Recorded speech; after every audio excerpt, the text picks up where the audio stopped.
অনেক আশা নিয়ে ভোট দিতে গিয়ে মন খারাপ করে ফিরতে হলো বাড়িতে। শুক্রবার এমনই ঘটনা ঘটল জলপাইগুড়ির ধূপগুড়ির 15/186 নম্বর বুথে। এদিন সকালে ভোট দিতে যান বাসন্তী দাস নামে এক বৃদ্ধা। বাসন্তী দেবী ধূপগুড়ি পুরো এলাকার 7 নম্বর ওয়ার্ডের বাসিন্দা। এদিন তিনি ভোট দিতে গেলে তাকে জানানো হয় ভোটার লিস্টে তার নামের পাশে মৃত লেখা আছে। সেই শুনে দিশেহারা হয়ে পড়েন বাসন্তী দেবী।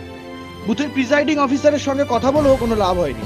শেষে ভোট না দিয়েই বাড়ি ফিরতে হলো বাসন্তী দাস নামের বৃদ্ধাকে।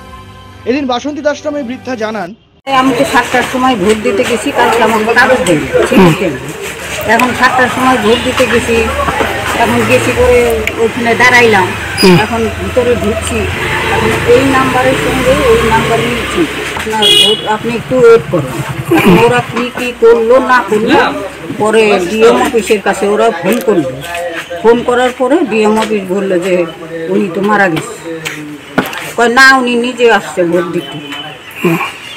যে সব ইসে জঙ্গলি টুঙ্গলি গেছিল, এক মাস্টার যে নাকি ছিলিপ দেয়, মাস্টার ছিল।